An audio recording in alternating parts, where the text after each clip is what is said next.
തൃശൂരിൽ ഗുരുവായൂരപ്പന് വഴിപാടായി Hyundai car സമർപ്പിച്ചു. നൽകിയത് Hyundai grand i10. Car Devaswom chairman doctor VK Vijayan ഹ്യുണ്ടായിയുടെ കേരള ഡീലർ ഉദയകുമാർ റെഡ്ഡിയിൽ നിന്നും ഏറ്റുവാങ്ങി. കോഴിക്കോട് മാരകലഹരിയുമായി 2 പേർ പിടിയിൽ. കോഴിക്കോട് സ്വദേശികളായ മുഹമ്മദ് ഷഫ്വാൻ, മിജാസ് എന്നിവരാണ് പിടിയിലായത്. പിടിച്ചെടുത്തത് വിൽപ്പനയ്ക്കായി കൊണ്ടുവന്ന 481 ഗ്രാം MDMA. കൊല്ലം ചക്കുവള്ളി മിഴി ഗ്രന്ഥശാലയുടെ നേതൃത്വത്തിൽ മിഴിയോണം 2024 സംഘടിപ്പിച്ചു. ചടങ്ങിൽ വിവിധ മേഖലകളിൽ വ്യക്തിമുദ്ര പതിപ്പിച്ച ഗ്രന്ഥശാല അംഗങ്ങൾക്ക് ആദരം. പരിപാടിയുടെ ഭാഗമായി കലാകായിക മത്സരങ്ങളും ഗാനമേളയും. കൊല്ലത്ത് ഭർത്താവിനൊപ്പം ബൈക്കിൽ സഞ്ചരിക്കവേ അപകടത്തിൽപ്പെട്ട് യുവതിക്ക് ദാരുണാന്ത്യം. മരിച്ചത് ബാലരാമപുരം സ്വദേശി അഞ്ജന. വാഹനം നിയന്ത്രണം തെറ്റി മറിഞ്ഞാണ് അപകടം. ഭർത്താവ് വിഷ്ണുവിന് നിസ്സാര പരിക്ക്. തൃശൂർ ചാലക്കുടി മേഖലയിലെ ഭിന്നശേഷി കുടുംബങ്ങളുടെ സംഘടനയായ സ്പർശം ഓണാഘോഷം നടത്തി. ഉദ്ഘാടനം ചെയ്ത് മുനിസിപ്പൽ കൗൺസിലർ VJ ജോജി. മുഖ്യാതിഥികളായി ഗായകരായ സുധീഷ് ചാലക്കുടി, ബാബു ചാലക്കുടി എന്നിവർ. തൃശൂരിൽ Congress poverty block committee Kunnamkulam police സ്റ്റേഷനിലേക്ക് നടത്തിയ മാർച്ചിൽ സംഘർഷം. മാർച്ച് ഫേസ്ബുക്കിൽ വിദ്യാർത്ഥിയുടെ അപകടമരണം പങ്കുവച്ച ആക്ട്സ് സെക്രട്ടറിക്കെതിരെ കേസെടുത്തതിൽ പ്രതിഷേധിച്ച് പോലീസ് ജലപീരങ്കി പ്രയോഗിച്ചു. നിരവധി പ്രവർത്തകർ arrest.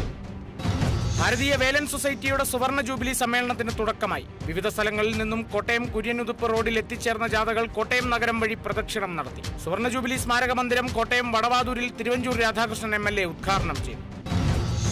Kottayam Kaduthuruthy government VHS സ്കൂളിൽ സോഷ്യൽ സർവീസ് സ്കീമിന്റെ 2 ദിവസത്തെ ബോധന സഹവാസ ക്യാമ്പ് സമാപിച്ചു. മികച്ച സംഘാടകനുള്ള കാൻഫ്രഡ് പുരസ്കാരം 2024 നേടിയ PG ഷാജിമോന്റെ ജൈവ കൃഷിയിടം സന്ദർശിച്ചു. ക്യാമ്പ് തികച്ചും വേറിട്ട അനുഭവമായി മാറിയെന്ന് കുട്ടികൾ.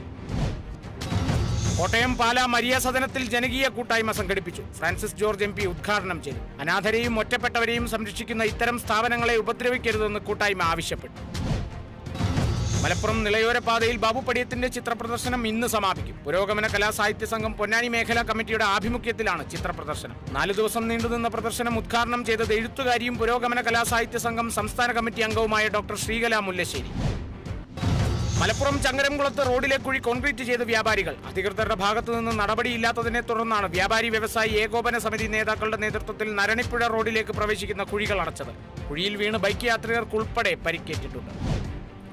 കോൺഗ്രസ് MPമാരായ കുമാരി സെൽജയും രൺദീപ് സിംഗ് സുർജേവാലയും BJPയിൽ ചേരുമോ എന്ന ചോദ്യത്തിന് പ്രതികരണവുമായി കേന്ദ്രമന്ത്രി മനോഹർ ലാൽ ഖട്ടർ. ഇത് സാധ്യതകളുടെ കാലമാണെന്നും ശരിയായ സമയം വരുമ്പോൾ നിങ്ങൾക്കെല്ലാം അറിയാൻ സാധിക്കുമെന്നും മനോഹർ ലാൽ ഖട്ടർ.